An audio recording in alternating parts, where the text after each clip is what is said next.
All right, everyone, thank you so much for coming to our Miami State of the Market event. My name is Katya, and that was my business partner, Dimitri. I don't know how he went. And we are the co-founders of Profile Media, your hosts tonight, alongside Monica Celesti of Sexy Bedding and Eclectic Elements. Thank you, Monica, for hosting us in your beautiful space today.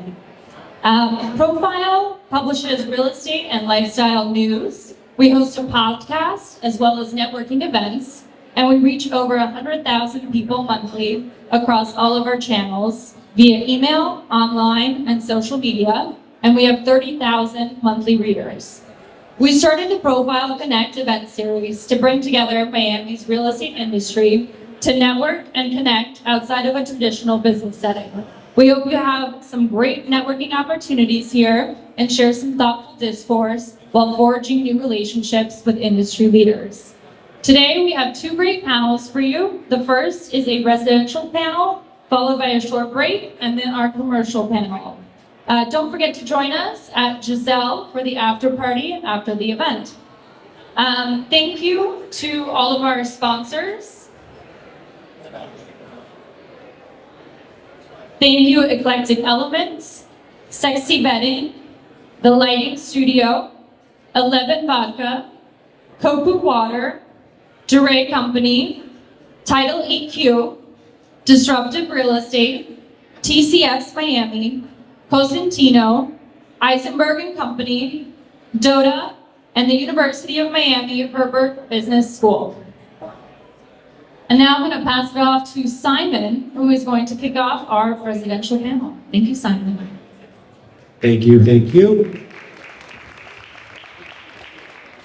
Okay, so I think everybody in this room, especially the paying members, know the panelists. I'm just going to introduce myself quickly. My name is Simon Mass. I'm the CEO of the Condo store. If anyone is interested, we can talk later. I don't think you'll hear from me. So, we've got an incredible panel this evening. I'm going to start off by just introducing everyone by name. And then we are going to get into some hard-hitting questions for some of the people on the panel. And for the ones that I know, I'll just be feeding them some nice soft questions. So, starting at the end over there, we have Danielle de la Vega. We have Nelson Stabile. Edgardo Defortuna. The one and only Gil Dezer. And my friend, Phillip Parker. Okay, so I think we want to just really try to understand tonight what is really going on in the residential market. We've got some top-tier experts here tonight that probably have a lot of insider information that they can share if they want to. So I think we'll just start off by throwing out the main question, which is really also the name of the event this evening. Let's try to find out what the real state of the market is in Miami. And I think we'll start off with Mr. Parker. Thank you, Simon. Not only is Simon, but now starts to get important. If you don't want to hear us, we got other things that we could be doing, like selling real estate, so let's all listen in.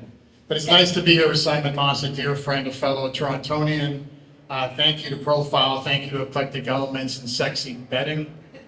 It's hard when someone asks you about Sexy Bedding because, you know, she was pretty and she asked questions and I started thinking about what you're saying on a mic, so it's great to have her back. Anyway, we're thrilled to be here, and you know, I think we're all coming off of an incredible couple of years in the South Florida real estate market. We're seeing an incredible influx of domestic buyers. We've now started to see an influx of international buyers. The strength and stability of the market, I think across the board, whether you're a developer or a broker, has been pretty powerful.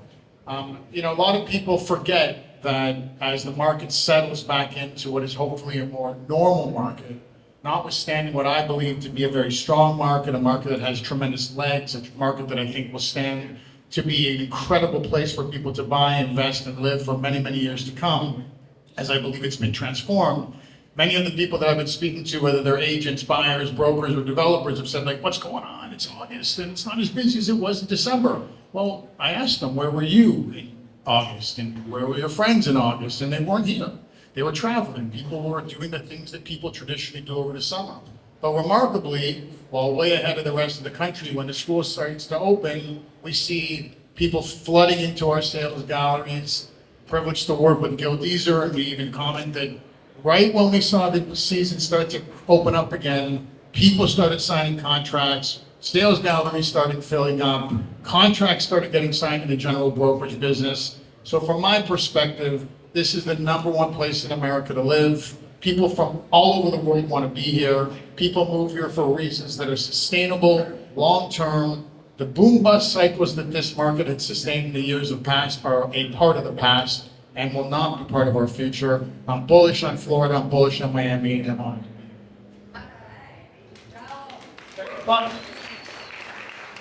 Thank you, Joe. Let's get some negative information out there.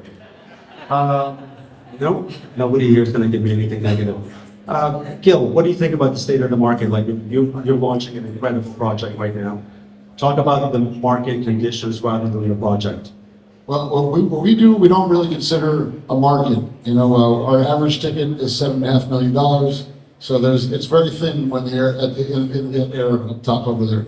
But like Jay was saying, I mean, we're seeing contracts being signed. We're seeing a lot of activity in the sales office. We typically get all you guys coming in there taking Instagram photos just to get the views and likes. But that actually has added to traction where we're actually seeing sales translate from that.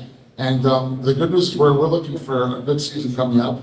We're seeing that, like I said, the amount of buyers, the quality of buyers coming in. And again, what we're looking for in our price range is not for everybody's kind of taste, but the fact that we're seeing, you know, tremendous amounts of people walking from the sales office is going to show that we're going to result in great sales coming this season. That's awesome. That's awesome. Gentlemen, you're obviously all working on multiple different projects. What's your perspective on the state of the market? Maybe Edgardo can tell us he's working on multiple projects. Yeah, I think that certainly, especially in the luxury segment, on the very high luxury segment, the demand is still outpacing the supply, even though it's not as good as it was a year or a year and a half ago. The barrier of entry is very difficult. Getting new sites that are oceanfront or waterfront are practically impossible. So we continue to see both the people that are moving here from the key states in the US, and certainly Latin America has picked up substantially, especially Brazil, Mexico, Colombia. So I'm still very, very optimistic. We see that the quality projects are still being absorbed, and I don't see that slowing down. 3 for 3. Hi, everybody. I can be the negative guy. They call me the negative guy around the office every day, so wouldn't be the first. But all kidding aside, I echo the sentiment of my 3 colleagues up here. Interestingly enough, it felt like the post-COVID, right? 2 years post-COVID, we really didn't feel a down season, but I think this summer was the first time where people were actually really traveling abroad. So we saw a little bit of a slowdown during those 3 months there. But the market's back. Traffic in sales galleries are back. We're actually seeing a lot of, a continued demand for domestic buyers, right? Which we all felt that, right after post-COVID, that was pretty obvious. But, and when would that taper off? I don't think it's tapering off anytime soon, just because Florida is a place to be, so it's continued. The only negative that I would have to throw out there is that it's been very challenging for developers, a little bit because of what Edgardo said. The scarcity of land is becoming a big issue for all of us around town. Construction cost has risen so much that it's been challenging to deliver any product that's not luxury and ultra luxury, right? So I think the middle market is a market that's going to have a gap in the next couple of years. And it's unfortunate, right? Because we have buyers in every single sort of level in this market. But other than that, the market's still very strong and we're optimistic. So, for me, I don't know how you can be negative on Miami right now. Look around. look at all the beautiful people, walk around Wynwood, look at the buzz that we've created in these neighborhoods. So, you might have to turn my mic up, I'm sorry. So, for me, to understand the real estate trends, I think we have to understand what's happening from a macroeconomic standpoint, right? Because in a good market, in a bad market, you can always find negativity. But when you have an upward trajectory in a city that you believe in, you have to get behind it, you have to invest in it, and truthfully, we're still the #1 city for foreign-born residents in the United States. That means, it doesn't mean 50% of our population is foreign-born. Do you know how incredible that is for our city from a cultural perspective? Restaurants, the arts, etc.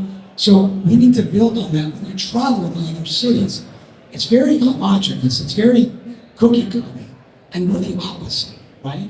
We're still the #1 city for foreign businesses. We're the #1 city for home searches in the world, okay? Think about that for a second. And these are recent statistics. Our GDP is 50% above the national average. That's higher in New York, LA, Boston. Our GDP is $154 trillion, which makes up 5% of the state's GDP. So what does that mean? That our goods and services are thriving. Our universities are thriving. Our ports are thriving, right? So I like to look at this like, okay, every single day is a startup. When you have a startup, what do you want to do? You want to invest in its infrastructure. So what we need to do as a city is we need to continue to invest in its infrastructure so we can continue to be like Tokyo, so we can continue to be like London. I think we are already kind of outtaken and outpaced New York. So New York, if you look at the statistics, there's been more venture capital investment in Miami than in New York. We're up 12% on venture capital investment year over year.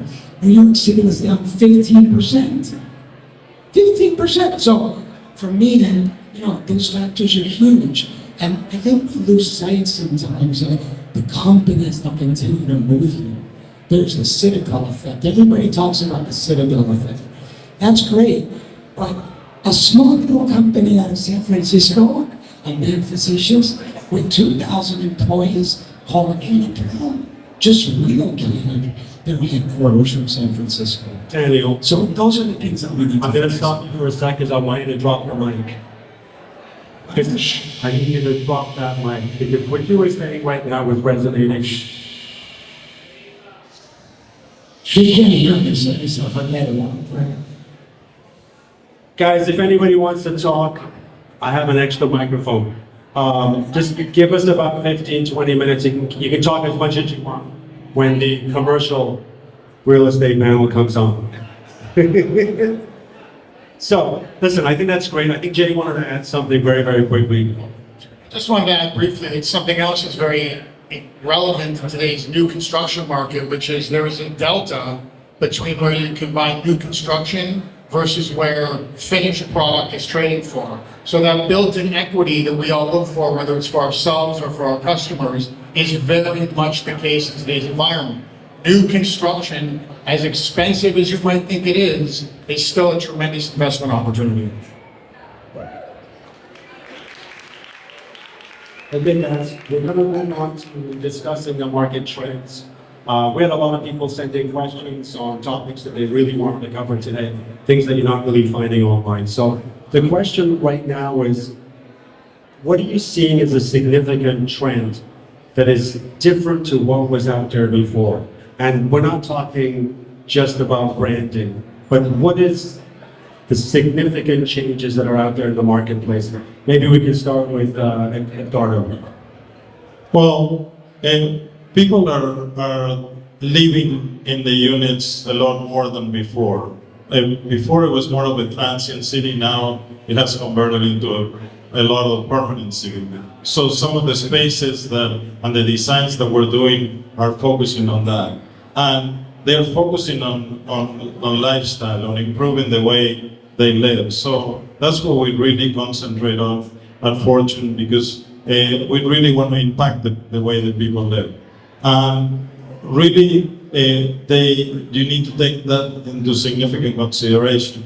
And they really recognize that if you put the brand and you put the services, the value is very much there. So we're really emphasizing that and paying a lot of attention to that.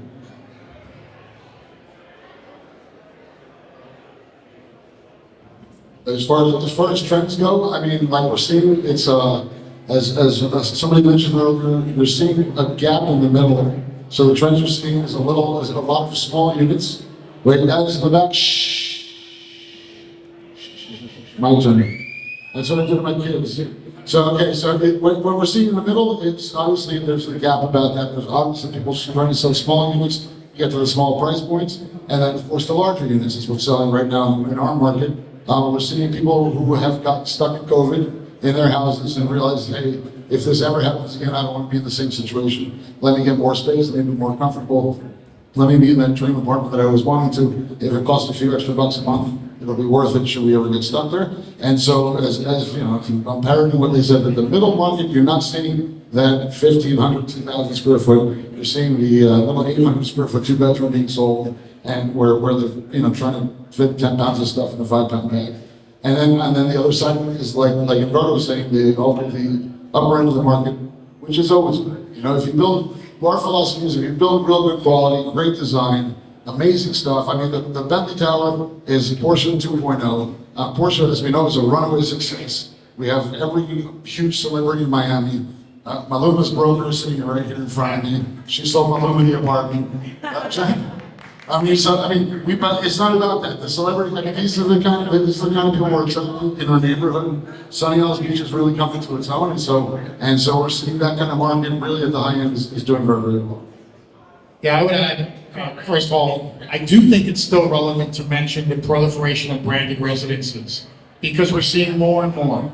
But I take my hats off to Gil, to Nelson, to Edgardo, because they're giving those that influence the projects that they're building such extraordinary opportunity to be creative, to think outside the box, to do things that were never done before. And I think that's really presenting us with the luxury residential market, unlike many in the world. In addition to that, I say this to realtors.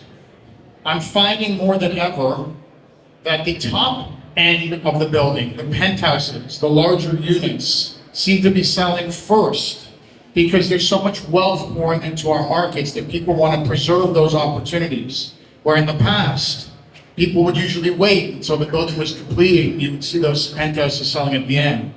In addition to that, going off of what Edgardo said, which I completely agree with, sizes are much larger, units are being built much bigger. Living in those units has become much more of a home versus a small second, third, or investment property. But in addition to that, we're seeing a tremendous amount of unit combinations. People buying 1 or 2 or 3 units and then combining them, or people buying 1 or 2 or 3 units, combining them, and then buying another unit for their guests or their relatives. And last, I find that it's taking longer for people to make their final decision. And for those of you that are in that process, whether you're an in-house salesperson, whether you're a realtor or buyer, understand that you just have to be patient, because the process takes time, because the ticket prices are much higher than they were 10 years ago. So stay diligent, stay focused, and don't be afraid to present the biggest and best opportunities to your clients, because before you know it, they're gone.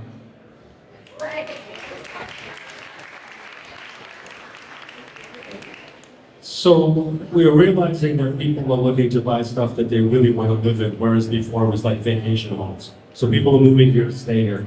So the next real question I think a lot of brokers want to know is there any emerging neighborhoods right now or emerging markets right now that are still hidden gems that you'd like to, maybe give us a little hint on? Go ahead, Daniel. Well, for me, neighborhoods really depend on your lifestyle. And while I may think one neighborhood is better than another, I think, we have grown so much as a city that you have so many different neighborhood options. I mean, look at Wynwood, right? This has become an incredible neighborhood, and we've created these boroughs within our city. But I think now we have to look at the schools and we have to look at, I guess just generally speaking, the lifestyle that we're going to live. But I think that the big question that kind of touches a little bit on market trends, but not so much to what brand or whatever, it's more numbers related, but we all ask ourselves is, when is the right time to buy? I think a lot of people think that it's not the right time to buy right now, and I always say, keep in mind, you're buying an asset, you're not buying an interest rate, right? So buyers have to keep that in mind. And if you look at the market and you look at the numbers, if you look at the single family home numbers year over year, over $1 million, through September 19, the market's down 11%. Condos are performing better at down 1.7%. But if you think about it, right? If you think about the luxury market in 2009, 2010, in the last downturn, we didn't have all the luxury product that we have today. And the luxury product that we have, take Apogee for a second as an example, it only went down 12, 13%, right? So if you're in a market, box it out, per mortgage, 20% and 10%, what are you going to pay until it goes down to 20? You can't wait to try to buy at the bottom. So you buy now and you wait. That's what I think.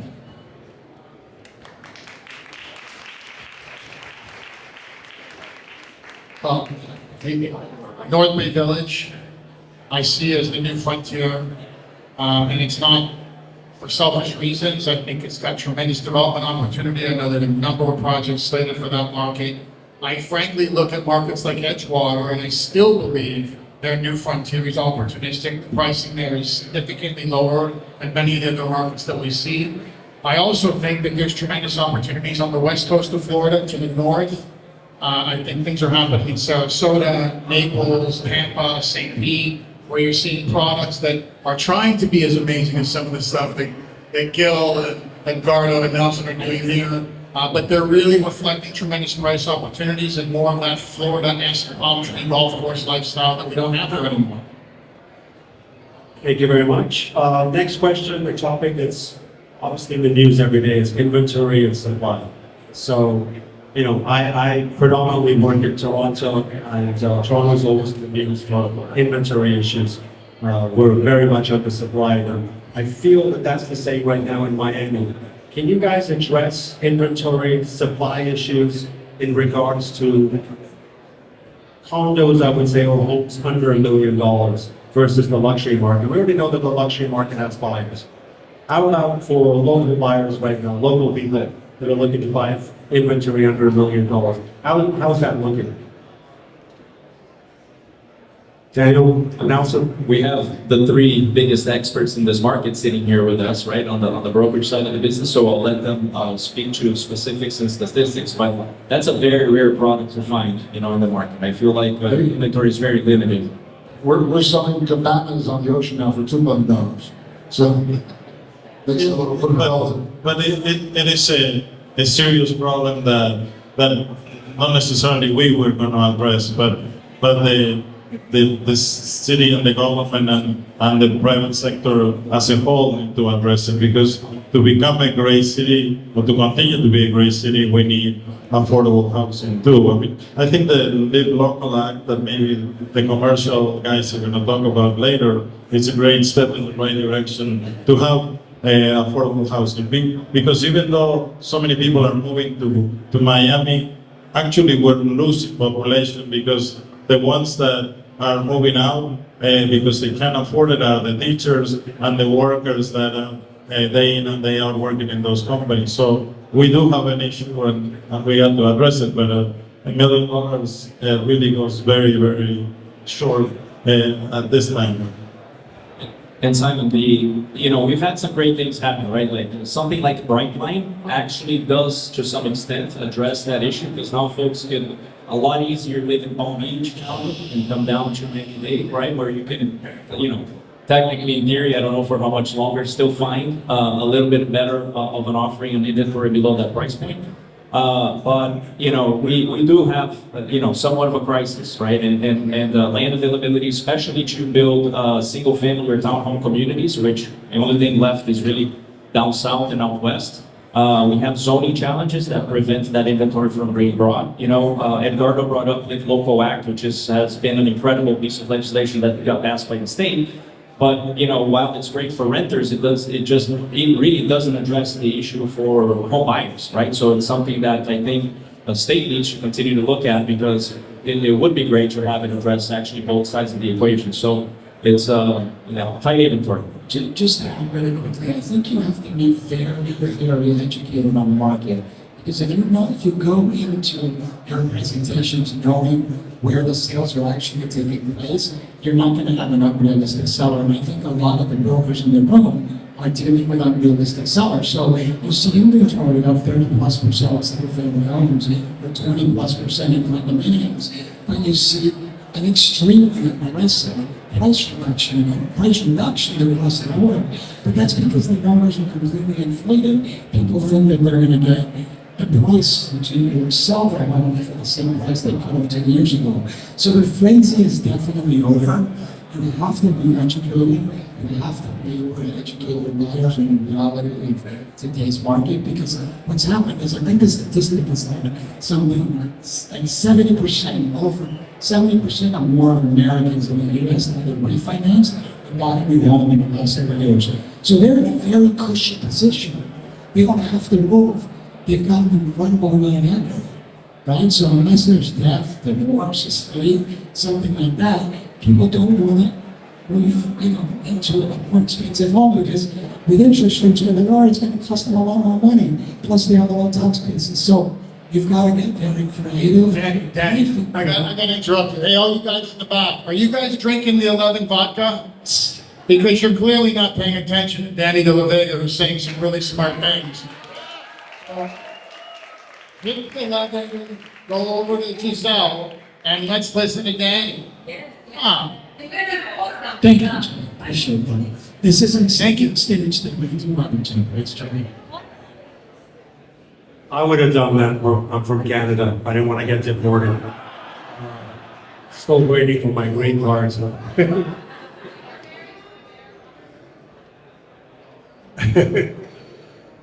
Jealous. All right, so let's talk about pricing. I think it's obvious. Most of the people here tonight, we're not really here to discuss the under $1 million product that I like to call it invisible inventory. Doesn't really exist here, right? So let's talk about pricing. Let's talk about how things have changed, right? So my main question is the New York phenomenon still real? Is it still there? Or are we over it?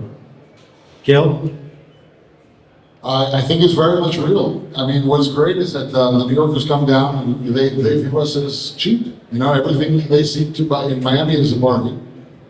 If you look at our neighborhood in Sunny Isles Beach, it's really an area that's attracted a lot of New Yorkers based on pricing. We were talking about the $1 million condo, but that was, in my world, that was 2008, 2007, that was a $1 million condo. Then the next go around in 2014 was the $3 million condo. And today it's the $5 million condo. It's the new $1 million region. If you look in the back, if you look at Sunny Isles Beach specifically, there are more apartments there at over $3 to $4 million. I mean, over, not just averaging, 3 at the bottom, than I think anyplace else in Miami. Between Regalia, between your buildings, the Porsche Design Tower, cheapest apartment there was $5.5 million. Our neighbor Aquilina was selling for $4 million. I mean, and with penthouses selling north of $35 to $50 million. I mean, and people buying those in the Sunny Isles Beach area. So as far as the minimum price, I think it's more about the neighborhood, it was discussed, making sure that the neighborhood is everything you want. And we're fortunate to be in a position that's really attracting the highest end buyers in Miami and in our neighborhood. Yeah, but I think that certainly during the pandemic and a little bit after that, the New York effect was very, very significant. In 2022, 63% of all our sales were US citizens or with residences. So it has slowed down to some extent, and it's been made up by the foreign buyers, specifically the Latin American buyers. I think that they're still looking to come, but they're not really taking the whole family and moving from the next one day to the next. But it's a phenomenon that's here to stay for sure. New York is one thing. I actually just came back from New York and I thought I was going to miss it, but it's kind of disappointing after everything in Miami. So if we put New York aside, are you people are actually moving here from California, or is that the new New York model? Absolutely. In our St. Regis Residences, Miami and Brickell Avenue, we're actually seeing buyers coming in from California, from Illinois, Chicago, Washington, D.C. Just saw the unit last week for a Washington, D.C. resident relocating. New York, needless to say, of course, Boston. So Texas, right, which is a state that's actually prospering quite a bit. We even have interest from the state of Texas, which is to some extent surprising. But it's a long-term trend, for sure. I have to agree. I think it's much more than the New York scenario. I think it's absolute domestic migration. When people see that they can bring their businesses here, when people see that they can live a good quality of life here, when people see that the real estate matches their demands, and guess what? Our culture, culinary, educational, medicine have all elevated in a way that make this, again, I believe, the #1 state in the world to live in.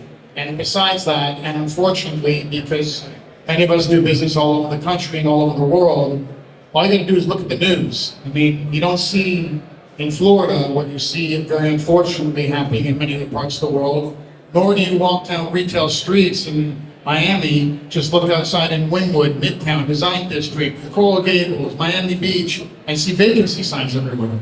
So people want to live where it feels good, and it feels damn good here. So we realize we all want to be here. Most of us can afford to be here. Let's talk about, there's a lot of brokers in the room. Let's talk about technology. Let's talk about innovation. I've been in the real estate business now for 25 years. I personally am not a fan of technology when it comes to selling real estate. Let's talk about some companies that we feel should be delisted from the Nasdaq stock exchange. Nobody here from that firm, right? But let's talk about like technology out there to be able to help brokers sell. There's tons of new platforms, but I mean, our company sells about $500,000 worth of pre-construction a year. We use very limited technology. My favorite platform is Excel. So, are there any technology platforms that you guys are implementing in your projects or projects that you're managing that I think, that people would find interesting to know so they can take advantage of it? You guys, excuse me, we've got to be quiet in the back, please. There's an outdoors back over here. If you go through the bar, if you want to talk, there's a beautiful courtyard. And there's also a Monaco showroom back there. So please, if you're in this room, keep it down because a lot of people pay to hear what they have to say. So the question was about which new technology are these brokers using to sell their projects?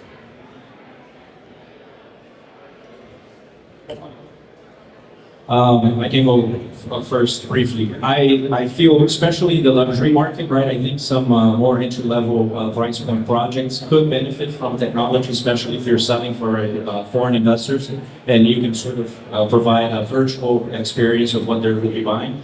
However, on the luxury market, I think that the technology is there to complement the efforts of conventional sales process, right? You've got to create an incredible sales gallery.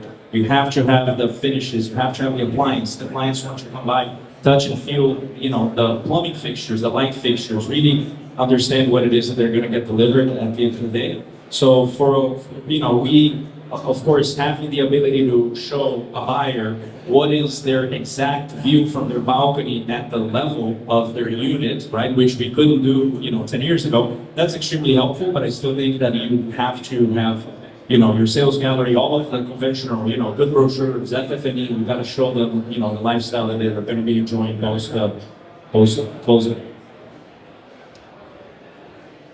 Well, I mean, our building is all about technology. Shh. We're talking technology, folks. Listen up. Listen up. Just say a shit on the video listen. So, I mean, technology is obviously where the finding the customer is now the newest way. I have a company that does this for us. They charge us a fucking fortune. I don't even know how it works, but they tell me they find the guy on LinkedIn, they cross his profile on Facebook, they know his mother's name, they know his wife's name, they know how much he made, they know the last time he bought something, and they know how to contact the guy, and apparently it's working. I don't exactly, I'm feeling too old for this kind of stuff, to be honest with you. It's gone over my head, but as long as I can hire people who do it, and apparently it's working, it's bringing in leads, and those things are converting. Apparently, I'm that guy who avoids the bad ads, but apparently people jump on bad ads and actually engage online. We went crazy on all of our virtual stuff. We also created a video that I spent a lot of money on, and with the goal to make it viral. We've had 10 million views on our video because we had Leo Messi posting for us when he bought an apartment from us. So, I mean, these are the kind of things that we're going, in the digital world to try and create that demand, and it seems to be working. So on the brokerage side, on the general side, we're essentially operating with a contract to close platform right now that's going to be more powerful than AI. Marketing our Studio One platform is also digital, easy clicks, really whatever you want. On the new dev side, we don't use the same platform. We use MRI and Spark. We're doing different things like social listening, geo-targeting, all the buzzwords that everybody knows. But for me, I absolutely love AI. I think that it's going to change the industry completely. I don't know exactly how yet. I just think that it's absolutely revolutionary. And as a real estate agent, there's so many simple ways that I can do it, and you don't really have to overcomplicate the process too much. You can start a Jasper account, you can start a ChatGPT account, and I promise, do this today. If you go on one of those platforms and you send an email, you put all the inputs that you want to put, and it gives you the output on an email to a prospect that you're looking to prospect, it's going to improve your chances of communicating or getting an interview with that client, because it is just so intelligent. And then it'll start to understand you. And then you can use it for your write-ups. And then you can use it for so many things. I mean, you want to do a 90-day plan, a marketing plan for one of your clients. It is the easiest thing on the world. So I would just encourage you to try. It's scary. Our team is scared to use it. I see some of our members on the highlights today. Just give it a shot and we're going to love it. Awesome. So technology is good. AI is scary. The technology is good. So let's talk about sustainable living. Let's talk about green.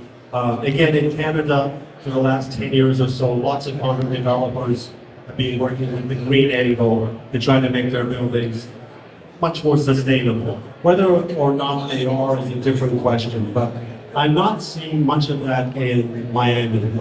Is it something that is not really important, or is it something that does not affect buyers? Go ahead, Gil. We're going through it right now. It's really quiet. So as far as sustainability, we're going through it right now. Working with an automobile company, Bentley, they went to, they're going to be going, all their cars are going electric in 2025, in case you guys didn't know that. So buy those big engines today if you can.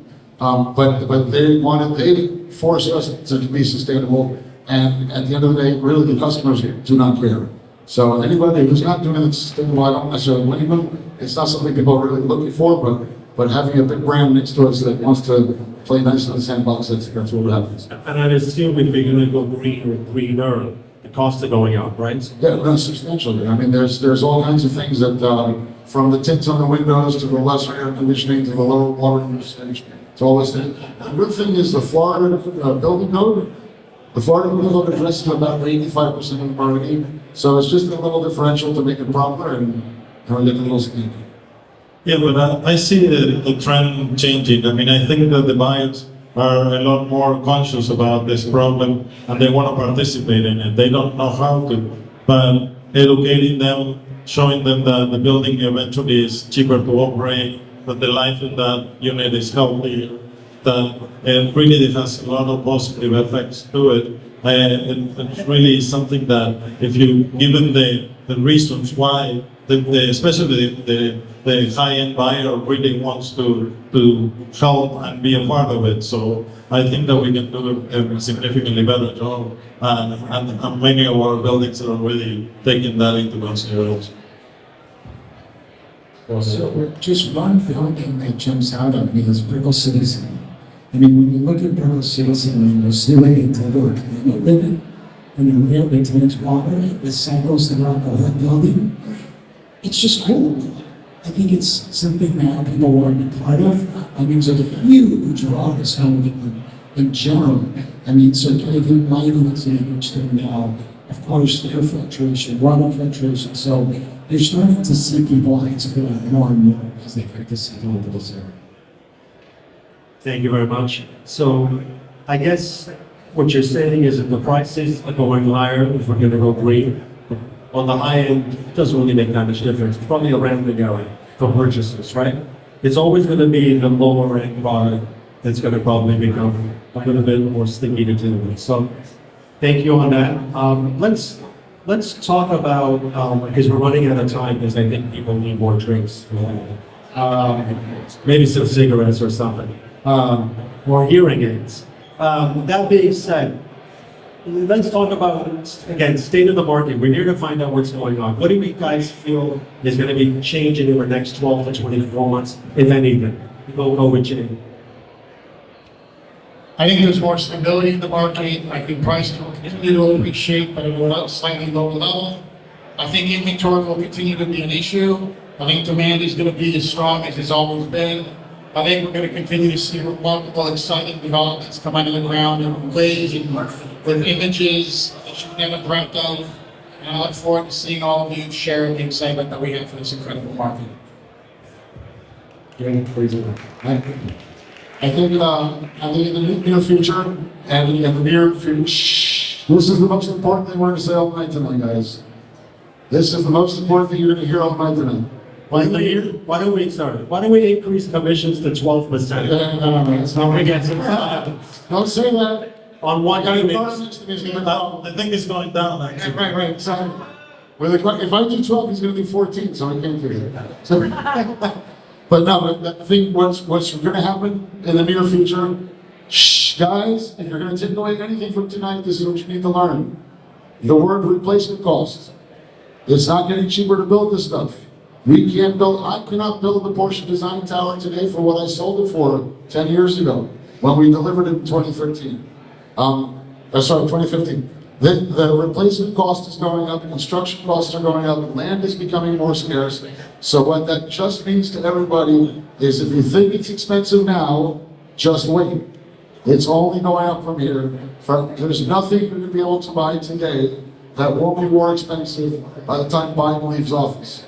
So that's unfortunately the problem we're dealing with inflation and the fact that the dollar's going to be worth less.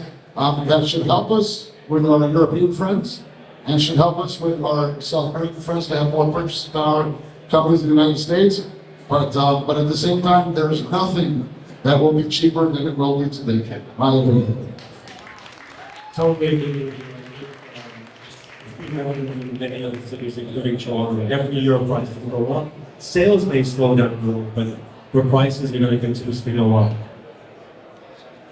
It's your But I think that also we are all trying to make things better every time that we do a new building. And so you're going to continue to see that. You're going to continue to see new amenities, new things to experience, and really the new product that is coming online in the future, both in the technology aspect and in the sustainability aspect and everything else, is going to be a better building. So I'm looking forward to that.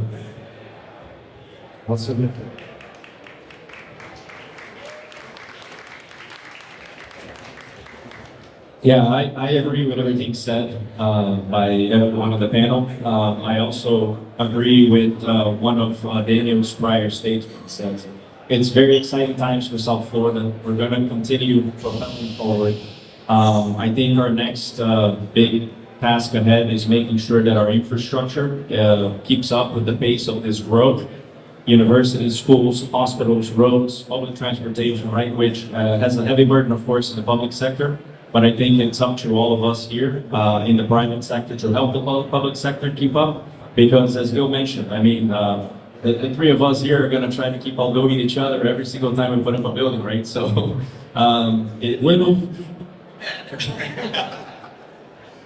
so future is bright, and again, just excited to be in South Florida in these incredible times.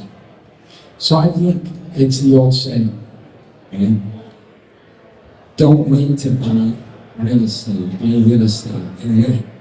The Fed just announced that they're not going to raise rates for a while, but they might raise them again soon, and that might be the last raise. And I think that's what everybody's talking about.